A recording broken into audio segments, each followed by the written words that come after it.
bonjour, bonsoir de partout où vous me suivez. J'aimerais d'abord commencer par dire merci beaucoup à tout le monde. Merci à toute personne qui s'est inscrite dans ce site. Merci à toute personne qui a aimé mes vidéos. Et merci à toute personne qui est en train de partager mes vidéos. Et merci à toute personne qui s'est donné le temps pour me suivre. Merci, merci infiniment. Merci plus particulièrement aux sénateurs et sénatrices.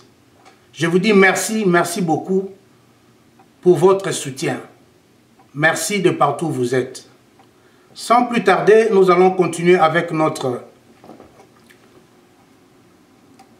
sujet intitulé « Le 21 qualités que doit avoir un leader ». La fois passée, nous avions parlé de la compétence et aujourd'hui, nous allons attaquer notre sixième point qui est le courage.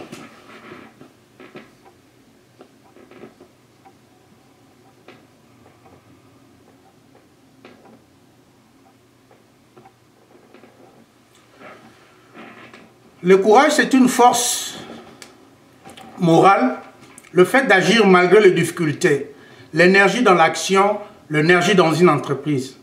Le courage s'oppose à la paresse, il s'oppose au laisser-aller. Le courage amène quelqu'un à réaliser des choses qui peuvent parfois lui surprendre. Un courageux refuse la paresse et ne laisse jamais faire. Un courageux, c'est quelqu'un qui brosse très dur pour atteindre ses objectifs. Il ne baisse jamais le bras malgré les épreuves. Un courageux est comme un boxeur qu'on fait tomber par la suite d'un coup, mais qui prend le courage de se lever et continuer à combattre jusqu'au point d'obtenir la victoire. Un leader doit avoir du courage de mener ses actions jusqu'au bout malgré les difficultés. Winston Churchill, Premier ministre de la Grande-Bretagne, a dit, je cite, « Le courage est considéré à juste titre comme la première des qualités humaines, car c'est la qualité qui cautionne toutes les autres. » Fin de citation. Un leader fait progresser les choses quand il est en mesure de prendre parfois des décisions courageuses. Selon John C. Maxwell, une position de leadership ne donne pas du courage à quelqu'un, mais le courage peut lui apporter une position de leadership. Fin de citation. Le courage pousse quelqu'un à prendre des risques, toujours dans le but de réaliser ses projets. Vous pouvez avoir de bons projets, mais sans courage, il vous sera difficile de les accomplir. En échange, votre courage peut vous attirer de projets. Pour réaliser les choses dans la vie, il faut se lever, marcher et chercher. Et c'est comme ça que vous allez trouver. Pour se lever, marcher, chercher et trouver, ça nécessite du courage. Une force morale qui vous pousse malgré la fatigue, la famine, le désespoir, les insultes, le découragement et autres. Le courage consiste à corriger les choses. Votre courage peut vous apporter un changement car il représente un combat interne que l'homme mène devant les épreuves, qui nécessite une force morale pour le surmonter. Vers le 19e siècle, un pasteur itinérant du nom de Peter Cartwright était en train de préparer son sermon.